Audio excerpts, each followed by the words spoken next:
For decades, whispers surrounded King Charles, but at 75, he finally confirmed what many feared was true. And it changes everything. The day the admission came, it didn't feel real.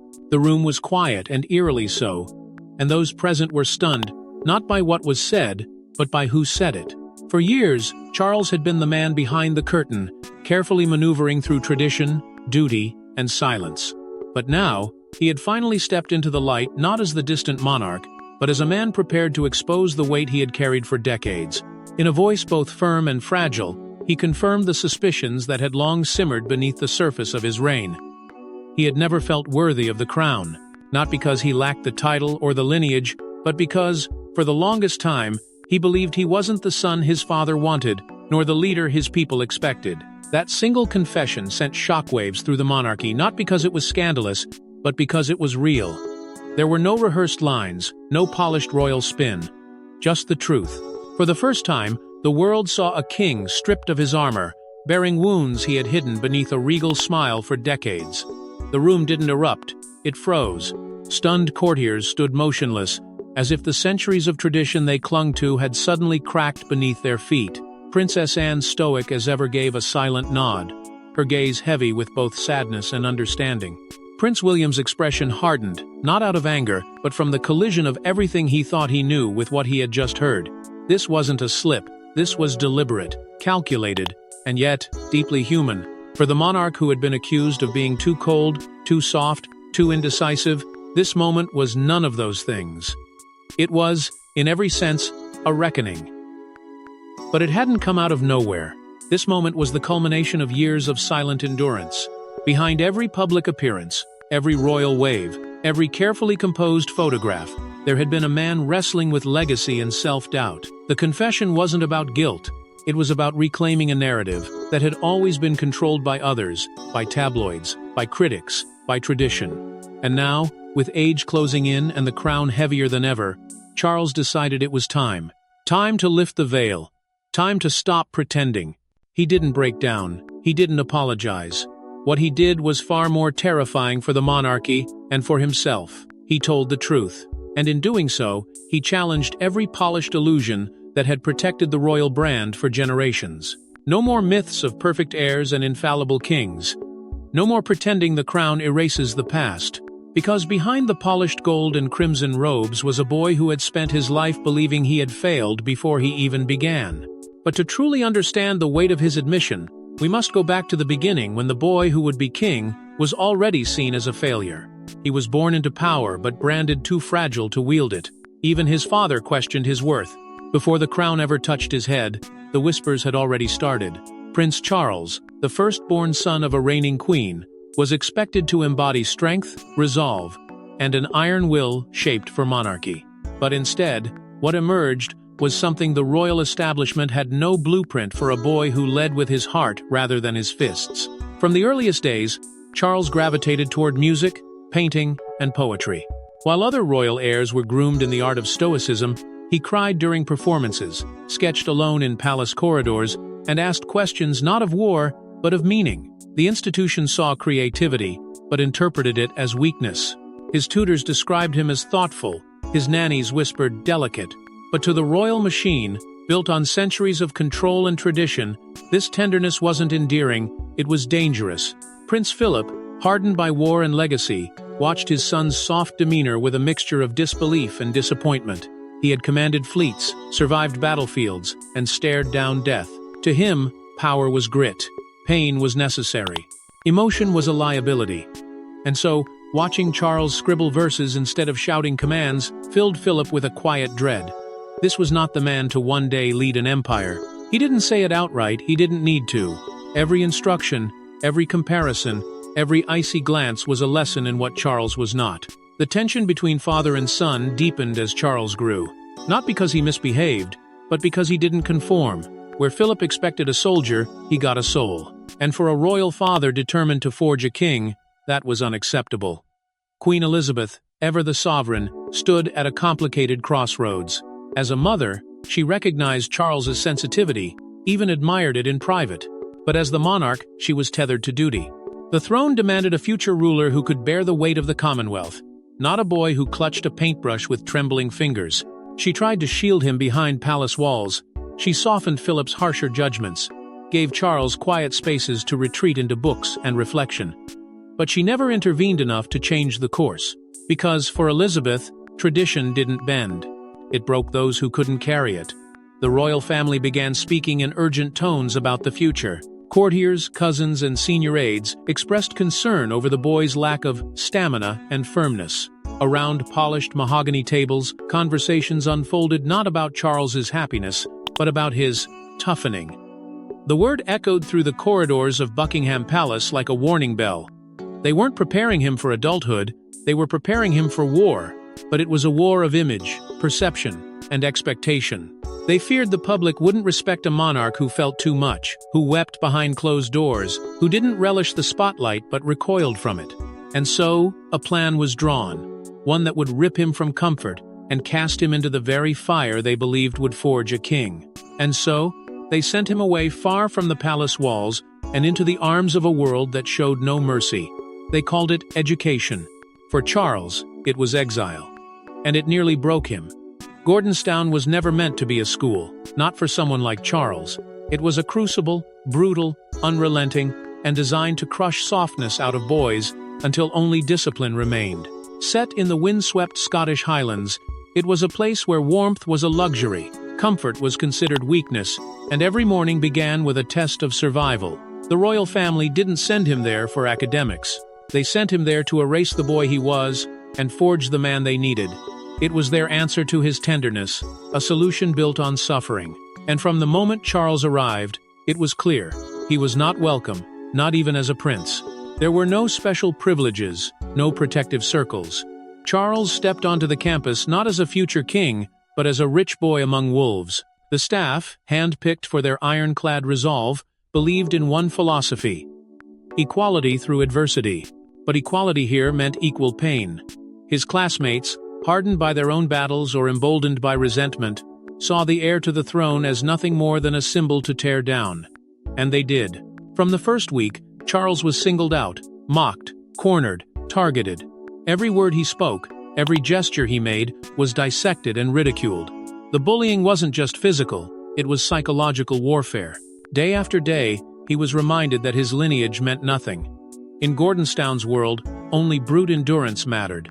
The toll was swift and devastating. Isolated in freezing dormitories, Charles wrote desperate letters home, pleading to be brought back. He confessed to feeling abandoned, unwanted, even hated. But those letters were not answered the way he hoped. The monarchy needed a hardened heir. His cries were not met with compassion, they were met with silence. Inside, the boy who had once drawn flowers and quoted Shakespeare began to wilt. He stopped speaking unless spoken to. He withdrew, creating an internal world where he could at least control the pain.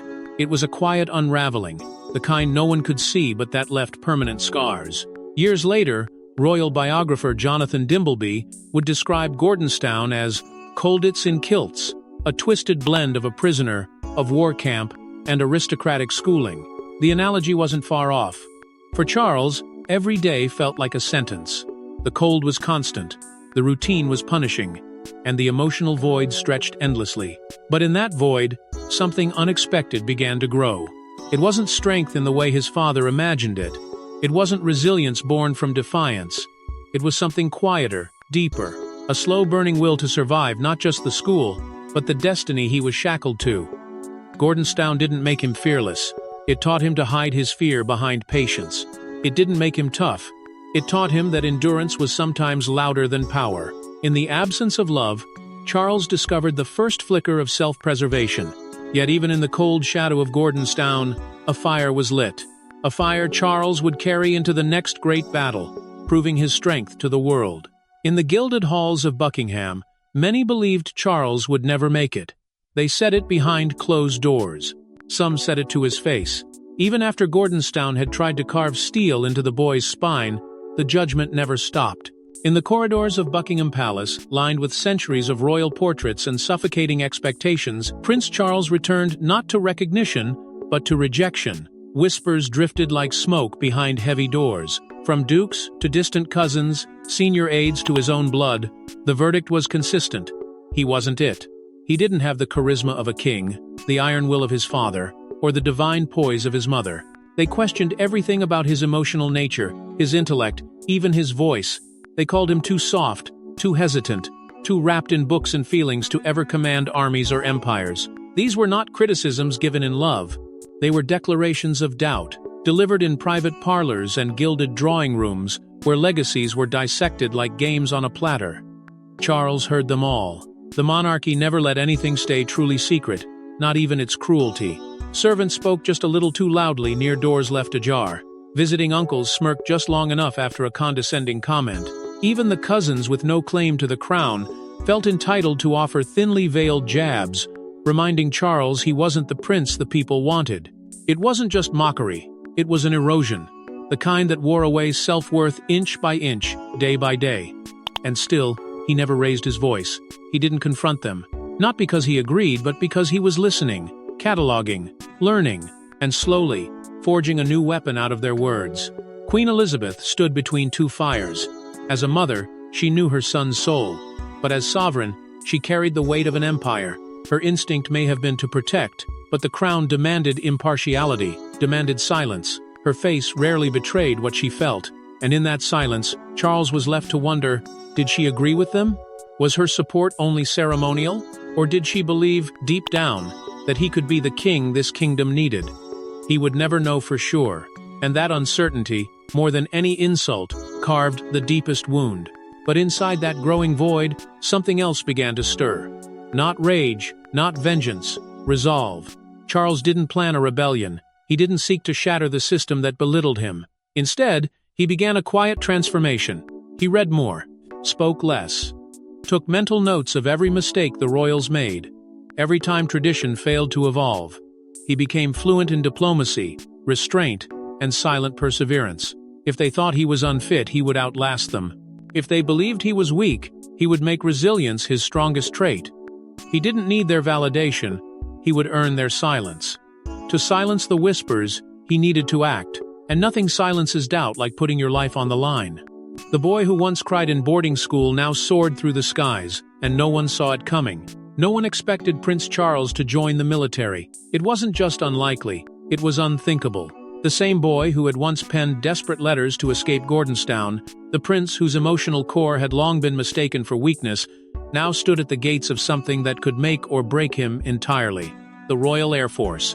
For critics within the palace walls, it felt like a performance, another attempt to project an image of strength that simply didn't exist. They scoffed behind his back, calling it symbolic, shallow, a phase that wouldn't last. But Charles wasn't looking for applause. He was looking for something deeper, proof that he was more than what they'd decided he was. And the military, with its ruthless meritocracy and unforgiving standards, would either reveal the truth or expose the lie. He began his training at Cambridge, joining the University Air Squadron, where he flew Chipmunk aircraft under the critical eyes of instructors who treated him not as a prince, but as a cadet. No special treatment, no ceremonial shortcuts. This time, Charles wasn't the outcast. He was one of many, and every single one of them had to prove their worth in the air. For hours, he studied aerodynamics and navigation, preparing not just for tests, but for the moment the world would finally see him as something more than an ornament of the crown.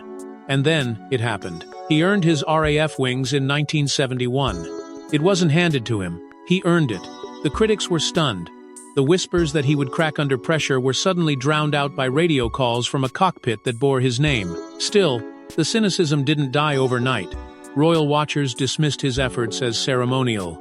They thought the Navy would break him next. But Charles didn't just pass naval training, he excelled.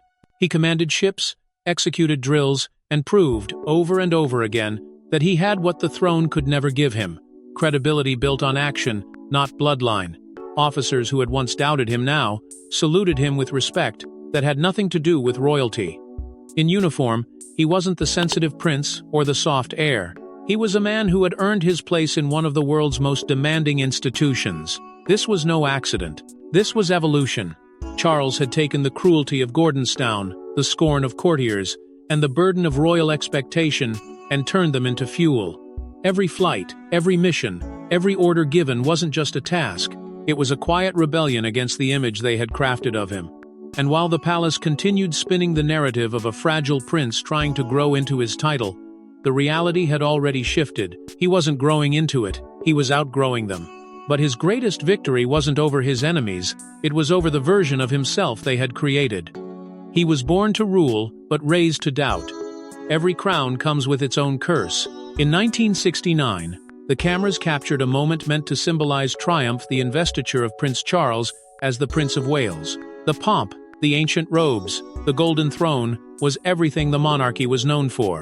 Yet behind the ceremonial splendor, the man at the center of it all wore a crown far heavier than anyone could see. This wasn't a coronation of confidence. It was a performance draped in tradition, masking the silent fracture within. Charles stood before the nation, not as a celebrated heir, but as a figure still chasing his legitimacy. The cheers outside Caernarfon Castle echoed with praise, but inside, he felt the ache of a life constantly measured, questioned, and dissected. That day was meant to cement his destiny. Instead, it deepened the shadow of expectation that followed him into every room, every headline, every breath. His speeches from that era are laced with poetic introspection and a cautious optimism that seemed to be fighting against something darker. He often spoke of identity, duty, and belonging.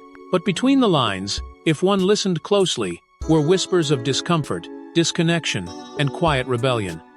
He was a man trapped between history and humanity, the eternal heir, always preparing but never arriving, watching time pass him by while the throne remained just out of reach.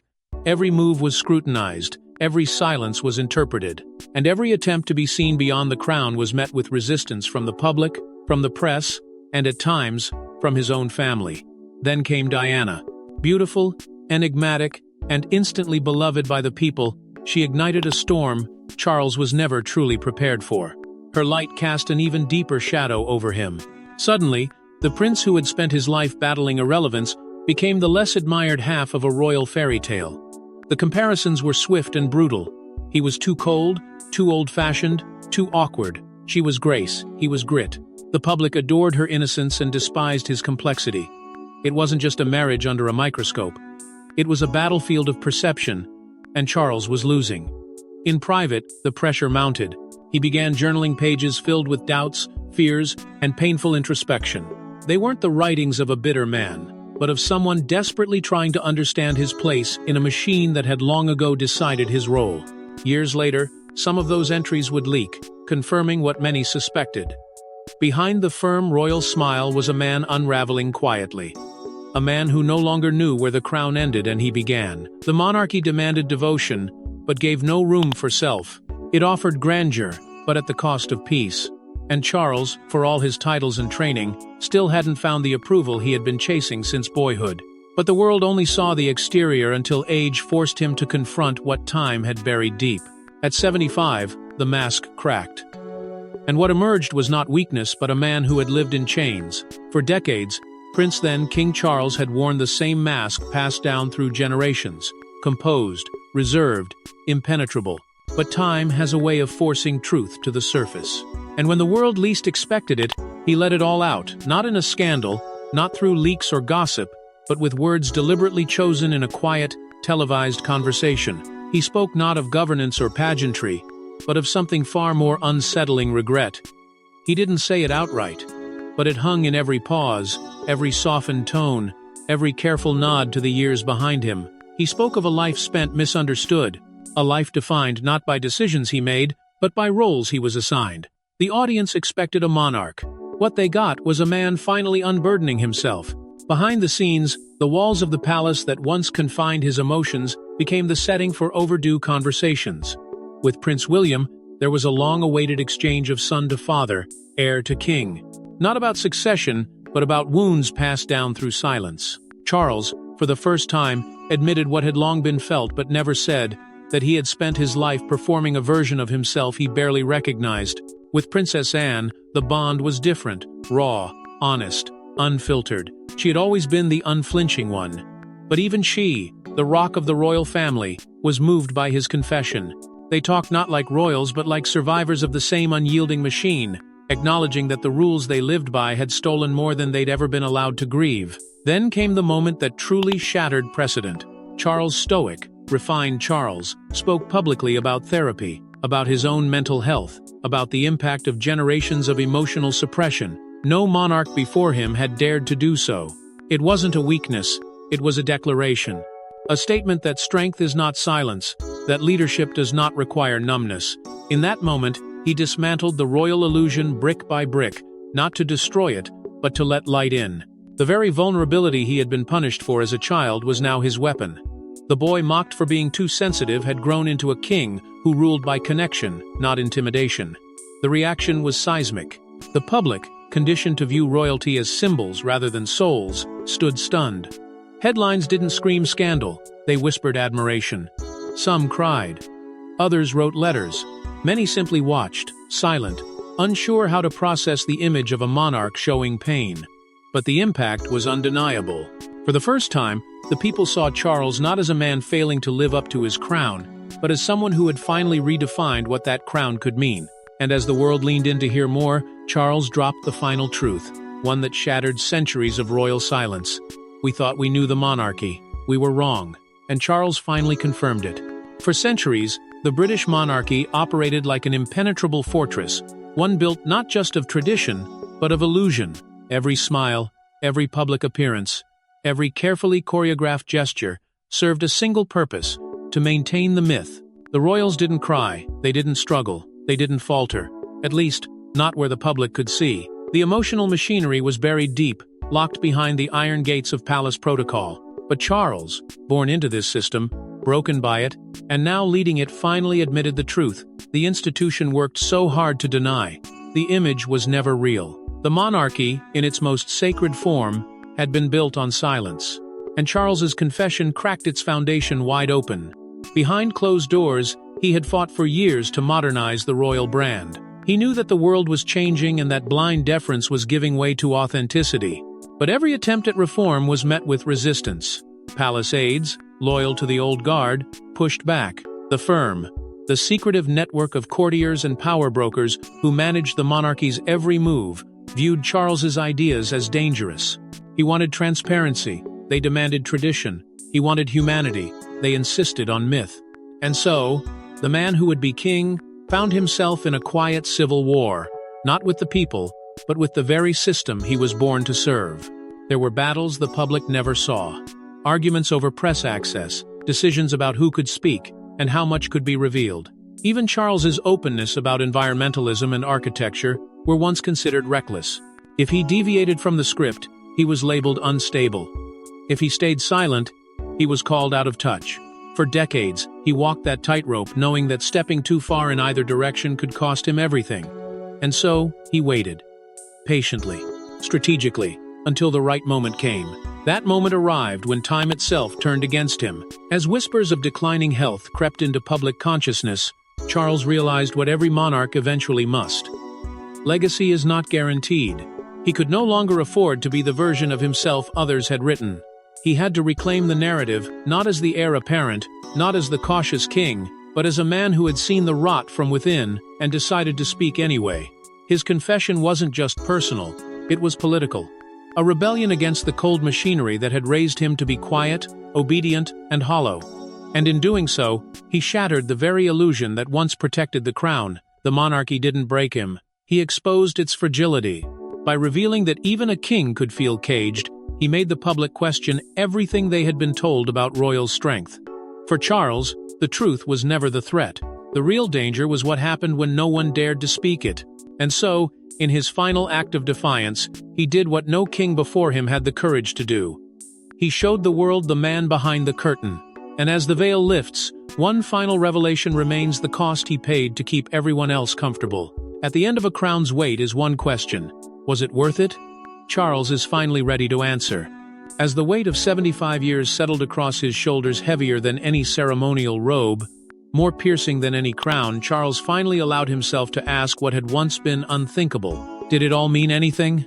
Not in the ceremonial sense, not in the history books, but deep within the quiet places where a man stores his grief, his pride, his unmet longings. He looked back not as a king, but as a father, a son, a human being who had spent his life watching from behind palace walls while the world interpreted him through headlines and tradition. He reflected on the childhood he never got to live, those rare, fleeting moments of freedom, smothered by the relentless march of preparation. Duty had shaped him, but it had also stolen from him, and for the first time, he said it aloud. There were conversations the public never heard, private words shared with Camilla, not about protocol or scandal, but about love that survived, despite every pressure meant to crush it. With William, the dialogue shifted. No longer just heir to heir, but man to man. They talked about mistakes, about the things neither could fix, and about what must never be repeated.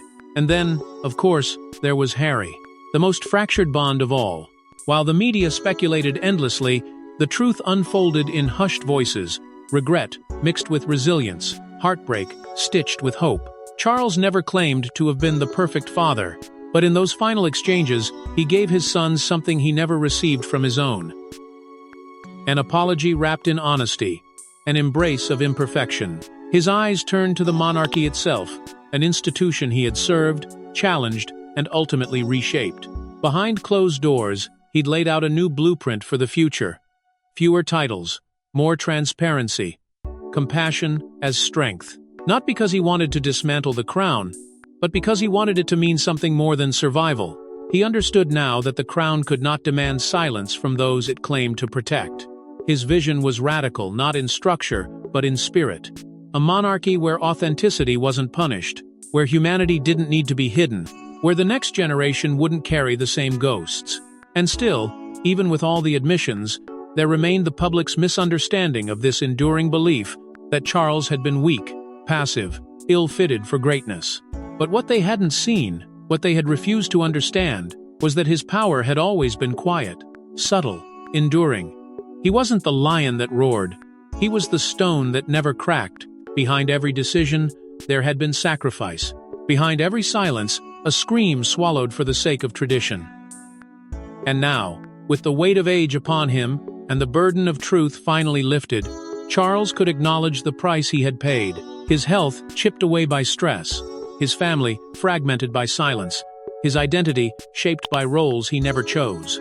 King Charles may have waited 75 years to tell us the truth, but now that he has, the monarchy may never be the same again. Thanks for watching. Don't forget to like and subscribe, and we will see you in the next one.